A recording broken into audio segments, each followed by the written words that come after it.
जितने लोगों के साथ मेरे अभी तक वन टू वन सेशन रहे हैं, अगर उनको एज़ अ एविडेंस मानूँ, हाँ, पारुल जी, आपके बारे में भी और विशाल जी भी हैं, वो भी एस्पिरेंट हैं, तो उनका भी एक पत्र था और एक प्रश्न था, उसको भी शामिल करेंगे।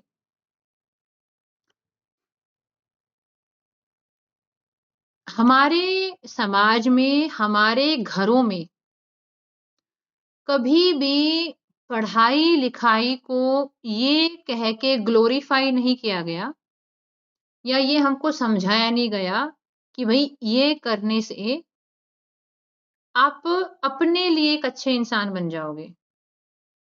हमेशा एक परफॉर्मेंस प्रेशर रहा।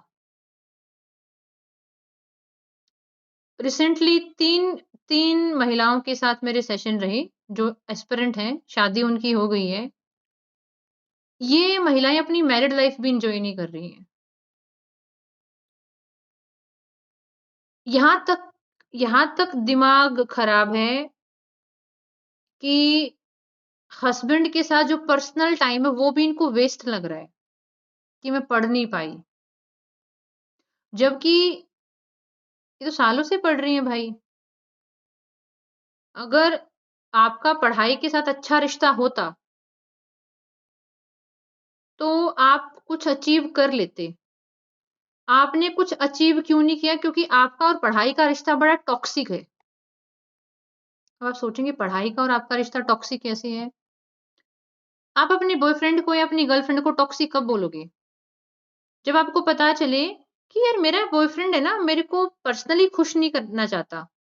मतलब वो पर्सनल स्पेस में आए मेरे पास और मेरे लिए कोई गिफ्ट लेकर आए या मेरे से प्यार से बात करे, अच्छा टाइम स्पेंड करे, ऐसा नहीं करता। वो जब मेरे लिए गिफ्ट लेकर आएगा, जब मैं पूरे घर परिवार के बीच में बैठी हूँ, रिश्तेदारों के बीच में बैठी हूँ, ताकि वो ये प्रूव कर पाए कि वो मेरे को कितना प्यार करता है और सब लोग देखें कि मेरे बॉयफ्रेंड ने या हस्बैंड ने मेरे को गिफ्ट दिया। वैसा ही आपका बिहेवियर है। आपका आपकी पढ़ाई के साथ कोई अंतरंग रिश्ता नहीं है, कोई प्राइवेट रिश्ता कि मैं और मेरी पढ़ाई बस मज़ा आ गया। आपके दिमाग ने शुरुआत से ही जब से आपको स्कूल भेजा गया, आपको पढ़ाया, आपको पास किया, बस 1 साल और पढ़ लो फिर ज़िंदगी सेट हो जाएगी, फिर 1 साल और पढ़ लो ज़िंदगी सेट हो जाएगी। पढ़ाई पनिशमेंट हो गई, P for punishment, P for pressure, P for performance.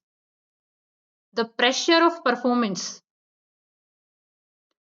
To appease people, लोगों को अपीज़ करने के लिए, उनको खुश करने के लिए, पीपल प्लीज़िंग करने के लिए, कितने सारे पी इकट्ठे हो गए हैं, पीपल प्लीज़िंग, प्रेशर, परफॉर्मेंस।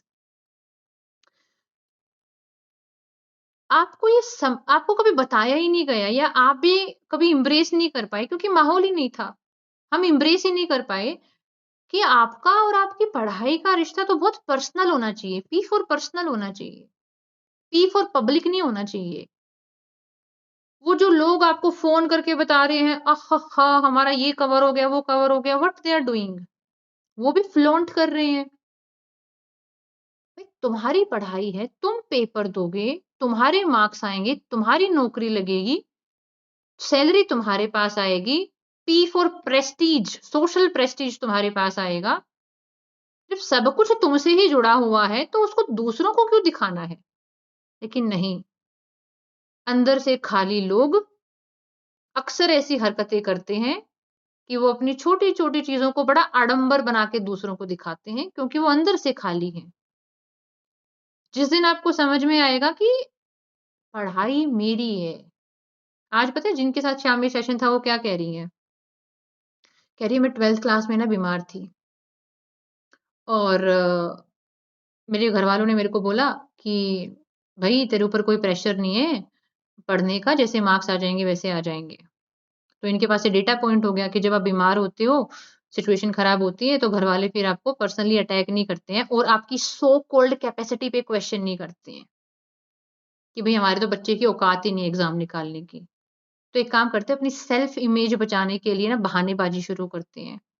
तो कह रही अब मैं एग्ज़ाम दे रही हूँ, कॉम्पिटिटिव एग्ज़ाम दे रही हूँ, तो अब है ना क्योंकि उन्हें पता है कि मैं तो डिप्रेशन की गोली दवाई ले रही हूँ या मेरा वज़न कम हो गया है, तो अब वो ये कह रहे हैं कि नहीं हेल्थ इश्यूज़ हैं तो कैसे कोई कॉम्पिटिटिव एग्ज़ाम निकलेगा और सबके भाग्य में नहीं होता, पुराने कर्म होते हैं, वगैरह, वगैरह, वगैरह, वगैरह। अब है ना एक्चुअली मेरी प्रेस्टीज के ऊपर या मेरी पर्सनल कैपेसिटी के ऊपर कोई क्वेश्चन नहीं उठाएगा कि मैं नहीं कर पाई। अरे सिचुएशन ही ऐसी थी, बेचारी कैसे करती? तो मेरे ऊपर कोई अटैक नहीं करेगा। तो कहती मैं ना मतलब मैं पढ़ती नहीं हूँ और मेरे दिमाग में ये थॉट चलता रहता है। मतलब ये इंसान जानबूझ के नहीं करी, जानबूझ के करती तो इतनी सच्चाई मेरे को क्यों बताती? वो हेल्प चाहती है तभी तो उसने बताई। ये बिलीफ और बिहेवियर से पैटर्न बनता है। बिलीफ आ गया, बिलीफ से बिहेवियर आ गया, दोनों का मिक्सअप हुआ तो एक पैटर्न बन गया। तो पैटर्न क्या है कि जब एग्ज़ाम आएगा तो पढ़ाई बंद हो जाएगी, पढ़ने का मन नहीं करेगा, बहुत प्रेशर फ़ील होगा, परफ़ॉर्मेंस प्रेशर आएगा। तो ये हो क्यों रहा है? एक्चुअली इस इंसान को अवेयरनेस ही नहीं है कि बहन पढ़ाई तेरी पर्सनल चीज़ है। तेरे माँ-बाप को तेरी सैलरी नहीं चाहिए। उनकी जो लाइफ़ की गुणवत्ता हो सकती थी जैसा उनको पार्टनर मिल सकता था, जैसे वो कपड़े पहन सकते थे, जैसे उनके पर्सनल एक्सपीरियंसेस हो सकते थे, जैसे उनकी सोशल प्रेस्टीज हो सकती थी, वो तो ऑलरेडी हो चुकी है। उनकी लाइफ में अब कोई गुणवत्ता में बदलाव आ जाएगा, इसकी कोई बहुत ज़्यादा संभावना नहीं है। उनका तो जीवन चल चुका है, बच्चे-वच्चे पैदा कर ली, शादी-वादी कर ली, कुछ ज़िंदगी में खा लिया, कमा लिया, जी लिया। तो उनको कुछ प्रूव मत कर। ये तो एक इमेजिनरी घोस्ट के साथ तो लड़ाई लड़ रही है। वो तो तेरे को साल, 2 साल, 3 साल, 4 साल देंगे कि तू पढ़ ले आराम से बैठ के। तेरे से नहीं पढ़ा जाएगा तो अपनी यथा स्थिति के हिसाब से, अपनी कैपेसिटी के हिसाब से तेरा रिश्ता देखेंगे, तेरी शादी कर देंगे। तो पहली बात तो ये प्रेशर छोड़ दे कि पेरेंट को कुछ प्रूव करना है। भाई, ना तो कुछ प्रूव करना है और दूसरी बात, तू अपना नुकसान कर रही है, तुझे तुझे जो तुझे महसूस नहीं हो रहा है। तेरा खुद का नुकसान हो रहा है जो तुझे महसूस नहीं हो रहा है। शायद अगर तू पढ़ ले, एक कंस्ट्रक्टिव तरीके में और तू मान ले नौकरी लग गई तो पहली बात तो एक फाइनेंशियल कैपेसिटी आएगी, जो आपको ज़िंदगी के हर डोमेन में रिस्पेक्ट दिलवाएगी। क्योंकि किसको अच्छा नहीं लगता एक हरा-भरा पेड़, जिसके आम लगे हुए हों। सबको अच्छा लगता है भाई। इतने बढ़िया पत्ते हैं हरे-हरे, हवा में लहर कर रहे हैं, आम लगे हुए हैं, आम की लकड़ियाँ हैं, नीचे छाँव है, पक्षियों ने घोंसले बनाए हैं, कोयल कू-कू, कू-कू कर रही है। किसको ऐसा पेड़ पसंद ना आएगा? और किसको झाड़-भोजड़े पसंद है? सूखा पेड़ खड़ा है। बस कुछ है ही नहीं, ना आगे ना पीछे। ऐसा पेड़ तो किसी को पसंद नहीं है, आपको भी ना होगा। तो वो इंसान ज़्यादा डिज़ायरेबल है, जिसने अपने ऊपर काम किया है। जो इंसान अपने आप को प्यार करने की वजह से अपने ऊपर काम कर रहा है, वो वास्तविकता में बहुत ही स्वाभाविक रूप से दूसरों के प्यार का भी हकदार हो जाता है। अब अगर ये लड़की की नौकरी लग गई, तो पहली बात तो ये खुद में रिस्पेक्ट फ़ील करेगी, अपने 4 खर्चे कर सकती है।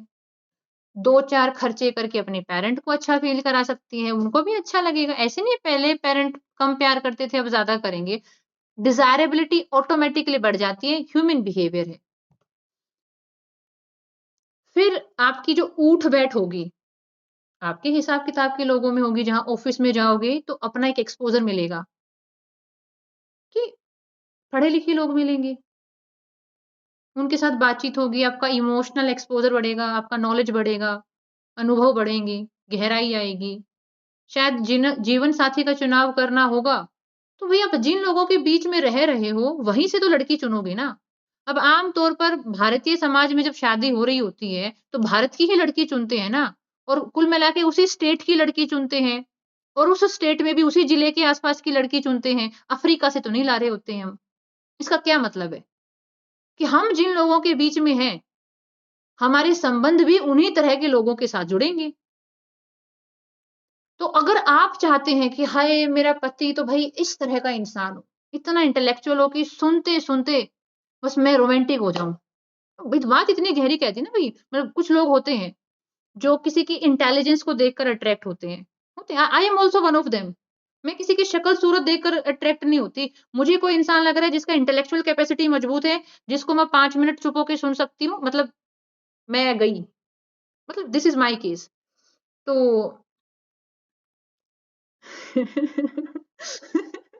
अच्छा, आपके केस में मैथ्स आनी चाहिए, चलिए ठीक है। तो भाई जब आप किन लोगों के बीच में बैठेंगे, किन तरह के लोगों के साथ आपके संबंध बनेंगे, दोस्ती वाले, यारी वाले, रोमांटिक वाले, आप फाइनेंशियल इन्वेस्टमेंट कैसे करेंगे? पढ़े-लिखे लोगों में बैठे हैं, वो 4 तरीके की बात करेंगे, आपका एक्सपोज़र बढ़ेगा, आपकी दुनिया फैलेगी, your world will expand. I am repeating it again, this is so powerful line, your world will expand. क्योंकि आपने अपने आप के भीतर विस्तार दिया खुद को, तो बाहर की दुनिया भी विस्तार में चली गई।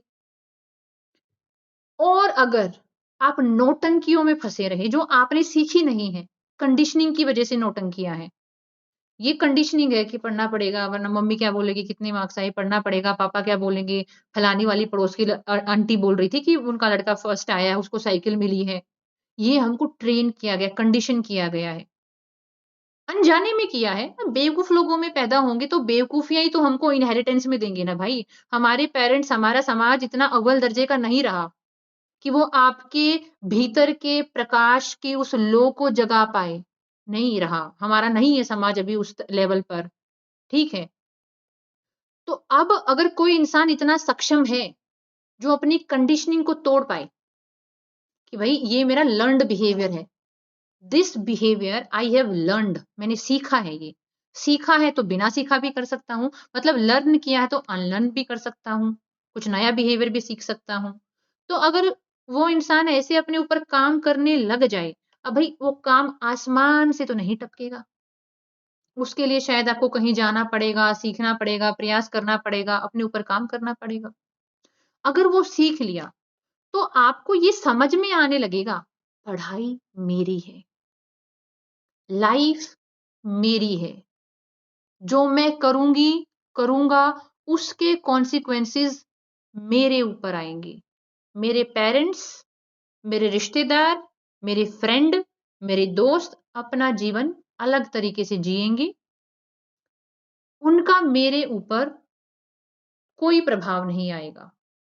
ऐसा नहीं है कि आपके उस फ्रेंड ने जिसने 4 बार सिलेबस रिवाइज़ कर लिया, उसके 100 में से 100 नंबर आ गए, उसने अपने 4 नंबर उठा के आपको दे दी। ऐसा तो नहीं होगा। आपकी बाउंड्रीज़ ही क्लियर नहीं है। बाउंड्रीज़ क्लियर का मतलब भाई किसी के 100 नंबर आए, किसी के 1000 आए, मेरा लेना-देना नहीं है। मुझे तो मेरे बारे में पता होना चाहिए ना, मैं क्या कर रही हूँ। मैं फुद्दू हूँ।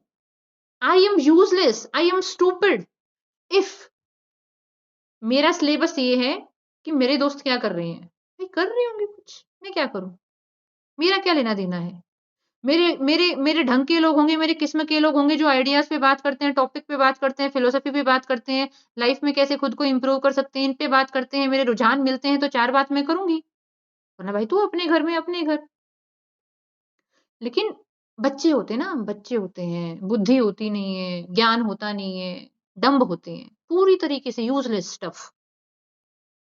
अगर ढंग से खंगाले ना, तो आज जो लोग ये 17-18 की उम्र से लेकर जो 25-30 साल की उम्र भी लगा लो, उनको ढंग से तुम एनालाइज़ करने लग जाओ ना, तुमको पता चलेगा ये बिन वजह के मुद्दों को लेकर परेशान हो रखे हैं ये। ये ऐसी चीज़ों को लेकर परेशान है जिनके ऊपर ये काम नहीं कर सकते और ऐसी चीज़ों के बारे में सोच ही नहीं रहे जिनके ऊपर ये काम कर सकते हैं। तो इसीलिए कंसिस्टेंसी नहीं आ रही। भाई कहाँ से आएगी कंसिस्टेंसी? कंसिस्टेंसी का मतलब होता है किसी काम को लगातार करना। लगातार काम करने के लिए, लगातार कार चलने के लिए, स्कूटी चलने के लिए स्कूटी में पेट्रोल चाहिए भाई। तुम्हारे पास पेट्रोल है ही नहीं, तुम्हारी एनर्जी है ही नहीं, तुम्हारी सारी एनर्जी जा रही है, मौसी क्या बोली, उसके बॉयफ्रेंड ने उसको क्या गिफ्ट दिया, मेरे फ्रेंड ने क्या रिवाइज़ कर लिया, उस बंदे ने मेरे को रिप्लाई नहीं किया, उसने सीन करके छोड़ दिया। तुम्हारे जीवन के विषय ये हैं। तुमको ये ही नहीं पता है तुम्हारी एनर्जी ड्रेन कहाँ हो रही है। बहुत सारे लोग कहने के लिए एस्पिरेंट हैं, बैठे हैं, पर वो नहीं हैं। आज जितने लोग सरकारी नौकरियों की तैयारी कर रहे हैं या किसी प्राइवेट नौकरी में प्रिपेयर कर रहे हैं, कोई इंटरव्यू दे रहे हैं, अगर 100 लोग हैं, 100 में से 80 से 85 लोग तो एस्पिरेंट की कैटेगरी को क्वालीफाई ही नहीं करते हैं। कि जिनका जीवन जीने का तरीका ये हो कि बढ़िया खाना खाना है, बढ़िया नींद लेनी है, फिर दिन में पढ़ना है, शाम में रिवाइज करना है, फिर वॉक करने जाना है, एक्सरसाइज करनी है, जिन लोगों के साथ बन रही है हल्की-फुल्की बात कर लेनी है। उनसे नहीं हो रहा है ये। किसी की सिचुएशनशिप चल रही है, किसी का पार्टनर नार्सिसिस्ट निकल गया है, किसी का बंदा कंट्रोल कर रहा है, किसी की बंदी का एक्स्ट्रा मैरिटल अफेयर निकल गया है, किसी ने मम्मी-पापा की लड़ाइयों को अपनी लड़ाई बना लिया है, किसी ने अपने घर के फाइनेंशियल स्ट्रगल को अपना स्ट्रगल बना लिया है। भाई ये हो रहा है 85% लोगों की लाइफ में। हीन भावना खुद में भरी हुई है, प्रेजेंट में है, पास्ट के ट्रॉमा को जी रहे हैं, फ्यूचर के डर को जी रहे हैं। मैं अब तो कहने के लिए कहती हूँ 100 लोगों से बात कर ली। अगर सच में काउंट करने लग जाऊँ तो अब तो 135 आराम से हो गए होंगे, 140 से 135 हो गए होंगे। बहुत दिनों से मैं 100-100 ही बोल रही हूँ। हर रोज़ मैं 2 लोगों से बात कर रही हूँ, तो काउंट नहीं कर रही मैं। ठीक है? इतने लोगों से बात करने के बाद मेरे को क्या रियलाइज़ हुआ है, मुझे ये रियलाइज़ हुआ है, भाई लोगों का प्रेज़ेंट मिसिंग है ही नहीं। वो है ही नहीं प्रेज़ेंट में। आज अभी मैं आपको 5 मिनट दो, आप लिखने लिख जाओ। कौन-सी चीज़ परेशान कर रही है? कौन-सी कर रही होगी? जी, मुझे ये परेशान कर रही है, कंसिस्टेंसी नहीं है, फ्यूचर में पेपर कैसे पास होगा? अच्छा, क्या परेशानी है? उन्होंने मेरे साथ ऐसा-ऐसा किया, वो बात मेरे दिल में घुस गई है, दिमाग में घुस गई है, अब मैं प्रेज़ेंट नहीं जी पा रही हूँ। ओके, क्या हुआ? एस्ट्रोटॉक वाले बोल रहे हैं कि उस बंदे को चेज़ नहीं करना है, लेकिन मेरे मन में बार-बार ख़्याल आ रहे हैं। क्यों आ रहे हैं? क्योंकि सबकी तो पर्सनल लाइफ़ है, मेरी नहीं होगी तो मेरा फ्यूचर में क्या होगा? मैं अकेली कैसे रहूँगी? No one is rooted in present. ये कौन स्कूल सिखाएगा? कौन-सा यूनिवर्सिटी सिखाएगा? एक ऐसा समाज जो जागरूक है, जिसमें चेतना है, जिसमें आत्मा है, वो इन मुद्दों के बारे में बात करता है, क्योंकि ये मुद्दे इंसान की ज़िंदगी को खा रहे होते हैं। लेकिन हमारा समाज बेहोश है। चेहरे के मेकअप पे 30,000 रुपए लगाए जा सकते हैं। किडनी के ट्रीटमेंट पे 2 लाख रुपए लग सकते हैं। शादी में दहेज देना है, 65 लाख का खर्चा हो सकता है। लेकिन मेंटल हेल्थ, इमोशनल हेल्थ कुछ होती है, वहाँ पर भी इन्वेस्टमेंट हो सकता है। ये अभी तो लोगों के सिलेबस का टॉपिक ही नहीं है। और सुखी ज़िंदगी जीने के लिए, पैसे वाली ज़िंदगी जीने के लिए, शांति वाली ज़िंदगी जीने के लिए, ये 250 करोड़ की प्रॉपर्टी शांत हो, रिलैक्स हो, गहराई से अपने आप में स्थापित हो और आपके लिए ये काम करें, ये आपके लिए काम करें। लेकिन फ़िलहाल ये दूसरों के डेटा को प्रोसेस करने के लिए काम कर रही है। तो आप जोड़ लो तांगा तुलसी करके लाख, 2 लाख, 10 लाख, 20 लाख और ज़िंदगी घिसाते-घिसाते पहुँच जाओ 50, 60, 70, 80 की ज़िंदगी में। आप अपनी पोटेंशियल के हिसाब से कभी ज़िंदगी नहीं जी पाएँगे, कभी नहीं। This is the real investment. कोई सॉफ्टवेयर इंजीनियर है, कोई नासा में साइंटिस्ट है, वो गुची का बैग लेके नहीं घूम रहा है, उसका दिमाग गुची हो गया है। उसने इतना काम किया है अपने ऊपर, अपनी कॉग्निटिव कैपेसिटी सोचने-समझने की क्षमता और खुद को सुलझाया है। लेकिन एक बेहोश समाज, एक बेहोश परिवार और बेहोश रिश्तों के बीच रहने वाले लोगों के दिमाग में इस तरह की चीज़ें नहीं आ पाती, इसमें लोगों की गलती नहीं है। तो इसीलिए कंसिस्टेंसी कहाँ से आएगी? मैं आपको बता दूँ 4 बजे उठ जाओ भाई। 4 बज के 1 मिनट नहीं होना चाहिए, 4 बजे उठना है, ब्रह्म मुहूर्त है। उठ जाओ आप 4 बजे और फिर आप पढ़ो। आपके दिमाग में क्या शानदार चीज़ें जाएँगी और फिर तुम 4 घंटे पढ़ना, फिर तुम फलानी-फलानी योग मुद्रा करना और ये चीज़ें खाना, फिर तुम आराम करना और फिर ये 3 घंटे, 4 घंटे तुम ऐसे पढ़ना। मैं तुम्हारा पूरा शेड्यूल बना के देती हूँ, मात्र 5,000 रुपए हैं। आप एक बार ये करके देखिए, आपकी कंसिस्टेंसी की कंसिस्टेंसी बन जाएगी। भाई वो गधा है। वो 3 बज के 33 मिनट पे उठ ले तो भी गधा है। वो 4 बज के 48 मिनट पे उठ ले तो भी गधा है। अभी जिनके साथ सेशन था वो कह रही है मैंने इतनी चैंटिंग करी है, इतना राधा नाम जप किया है। भाई तेरी राधा तेरे जैसी होगी। समझ रहे हो इस बात को? तेरी राधा तेरी ही जैसी होगी। भगवान तो उनके भक्तों से डिसाइड होते हैं। जैसे भक्त हैं वैसे ही भगवान होंगे, क्योंकि भगवान को बनाने वाले भी तो भक्त ही होते हैं। अगर भक्ति नहीं है तो भगवान कैसे हुआ? A king is known by it's followers, a leader is known by it's follower. कि जैसे फॉलोवर होंगे वैसा ही लीडर होगा। यही तो बात है ना। तो जैसे तुम खुद में हो वैसे ही तुम्हारा भगवान होगा। टूटा फूटा लंगड़ा लूला काना कुन जैसा भी, मतलब वट एवर इट इज। और जो इंसान जितना सक्षम है, जितना मजबूत है, उसका भगवान भी उतना ही मजबूत है।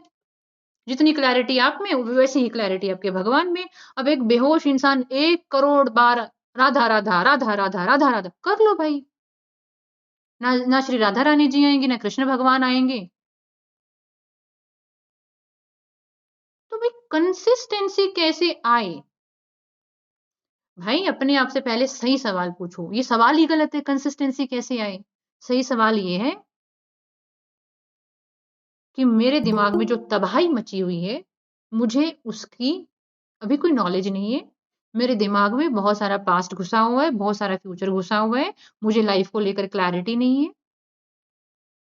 मैं पूरा दिन ओवरथिंक करती हूँ। एक चैप्टर पढ़ने के बाद उसको रिवाइज़ करने की बात आई, तो मेरे को एंग्ज़ायटी होने लगती है, क्योंकि मुझे फ़ोन देखना है, मुझे इंस्टाग्राम देखना है, मुझे देखना है उसने मुझे रिप्लाई किया कि नहीं किया। मुझे दोस्तों की पॉलिटिक्स में घुसना होता है। मैं घरवालों की 4 बातों को लेकर दिमाग में ओवरथिंक कर रही हूँ। मेरी बाउंड्रीज़ क्लियर नहीं है। लाइफ़ के कुछ फैक्ट को मैंने एक्सेप्ट नहीं किया है। कुछ लाइफ़ के ऐसे फैक्ट हैं जहाँ पर मैं बहुत ज़्यादा अटैच हूँ। तो मुझे डिटैचमेंट की आवश्यकता है। मेरे पास बहुत सारा पेन है जो अननोविंगली मैंने अपने पास्ट से उठा लिया है। अननोविंगली फैमिली या समाज से उठा लिया है। उस पेन को मुझे पर्पस देना है। These are the real questions.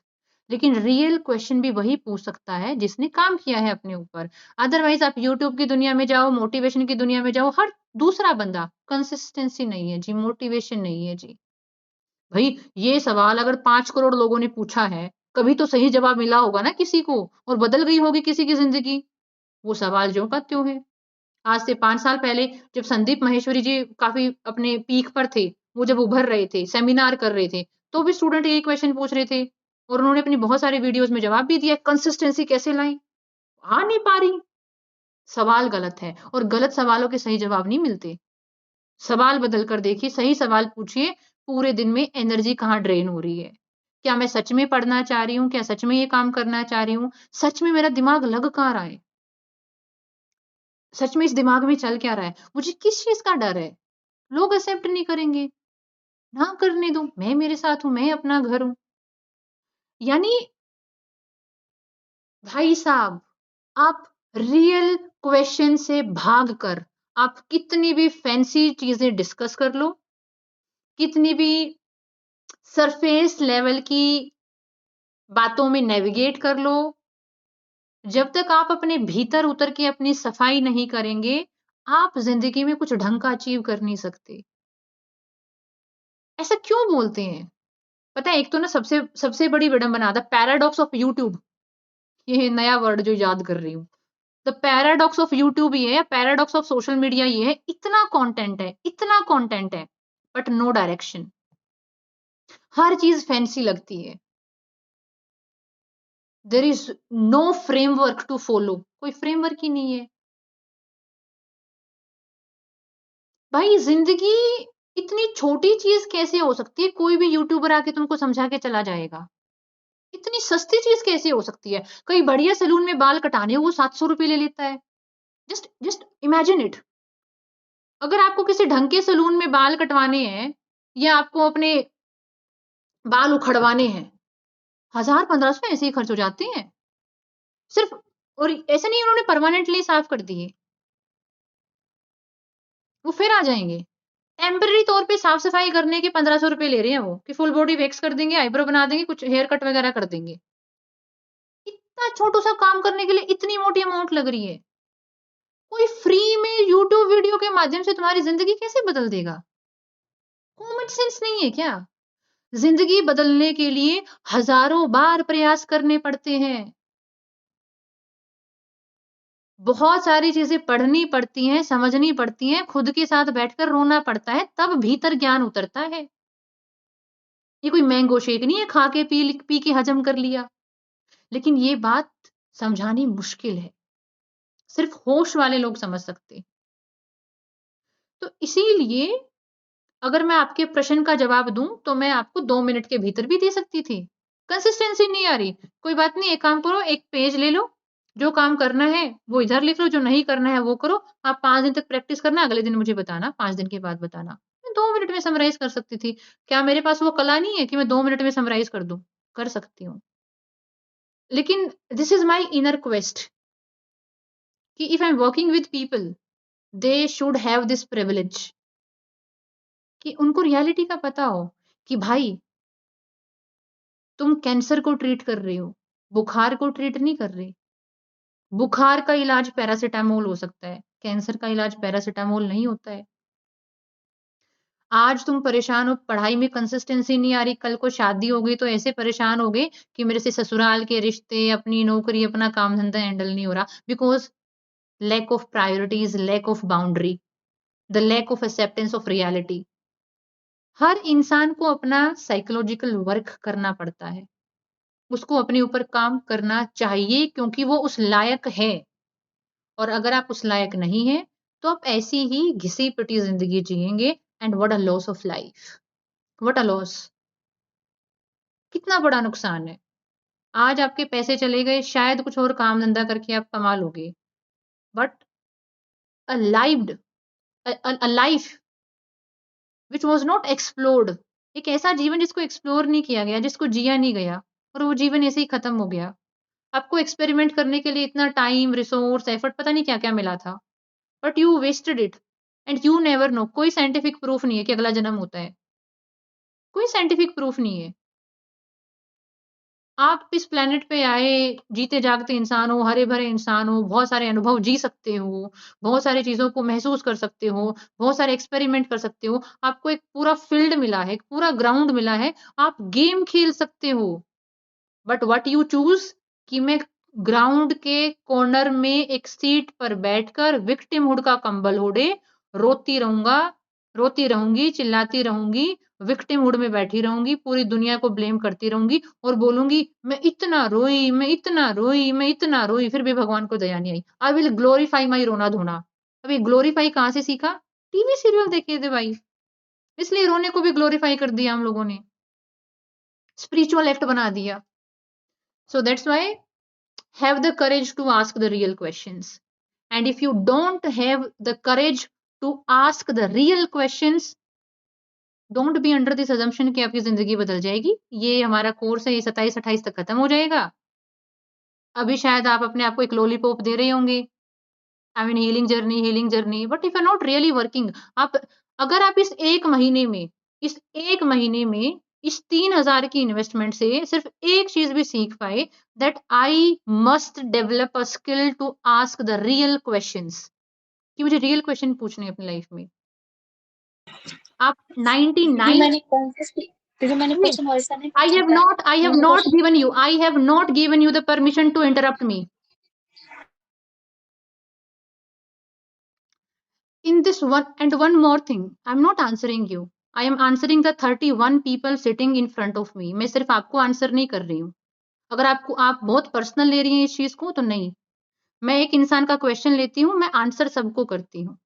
So don't take it personal कि I am attacking on you, don't take it personal कि मैं आपके बारे में कुछ खामियां या कुछ बिना खामियां बता रही हूँ। No, you are not that much special to me कि मैं अपने 30 मिनट सिर्फ आपको आंसर करूं। ये 31 लोगों का टाइम है और मेरी रिस्पॉन्सिबिलिटी बनती है कि अगर मेरे सामने 31 लोग बैठे हैं फिलहाल, तो मैं उन 31 के 31 लोगों के टाइम की वैल्यू करूं और उनको वो प्रोवाइड करूं। मैं कभी भी, अगर मैं आपको अकेले को 30 मिनट दे रही होती तो मैं आपके साथ 1-to-1 सेशन करती। मैं आपके क्वेश्चन को ले रही हूँ और आपको एक एक्सपेंडेड आंसर दे रही हूँ, और जब मैं बोल रही हूँ तो मैं ये एक्सपेक्ट नहीं करती हूँ कि कोई मुझे बीच में इंटरप्ट करे। Okay. So in this one complete month, अगर आप यहाँ पर हैं, नोट मेकिंग कर रहे हैं, अपने क्वेश्चंस लेकर आ रहे हैं, अपने आंसर्स लेकर आ रहे हैं, please be grounded, so much grounded कि आप अपने साथ बैठिए घंटा 1.5 घंटा अपने साथ डेली बेसिस पे बैठ रही हैं और खुद से बात कर रही हैं कि जो मैं महसूस कर रही हूँ, मैं कर रहा हूँ, क्या वो चीज़ मेरे प्रेज़ेंट से रिलेटेड है या मेरा पास्ट मेरे ऊपर हेवी हो गया है या मेरा फ्यूचर मेरे ऊपर हेवी हो गया है। टिल दैट टाइम आप ये एक्सरसाइज़ नहीं कर रहे हो, सिर्फ़ क्लासेस में घंटा, 1.5 घंटा आने से आपका कुछ नहीं होगा। On a daily basis you must have a priority कि अपने साथ घंटा, 1.5 घंटा बिताना है क्योंकि आप डिज़र्व करते हैं। एंड अगर आप वो नहीं कर रहे हैं, तो स्वयं ईश्वर भी प्रकट हो जाएँगे, तो आपका कुछ नहीं कर सकते क्योंकि आपका ईश्वर आपके जैसा ही है। जैसे आप, वैसे आपके ईश्वर, ठीक है? तो इसीलिए आफ्टर दिस मोनोलॉग जिन लोगों की हैंड रेज़ हैं, मैं उन लोगों को कल आंसर करना पसंद करूँगी बिकॉज़ मैं पर्सनली फ़ील करती हूँ जितना मैंने अभी बोला है, अगर आप उसको अपनी डायरी में हल्का-फुल्का भी आपने लिखा है, तो आपके पास फ़िलहाल कम से कम 1 घंटे का कंटेंट है, जिसको आप एब्ज़ॉर्ब कर सकते हो, जिन कीवर्ड्स को आप एब्ज़ॉर्ब करके अपने आप से रियल क्वेश्चंस पूछ सकते हो। So that's why I am taking a leave, will meet tomorrow और कल आप लोगों के जो भी क्वेश्चंस होंगे, उनको डिस्कस करेंगे। राधे-राधे।